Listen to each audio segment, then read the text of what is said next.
Hi, it's HardReset and today I'll show you how to fix auto brightness not working on POCO C85.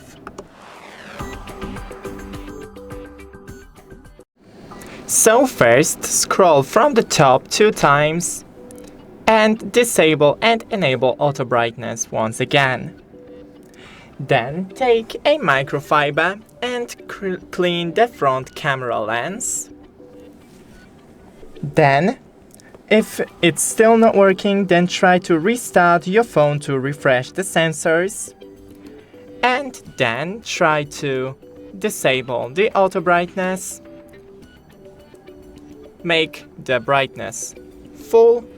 Then disable the lights in your room.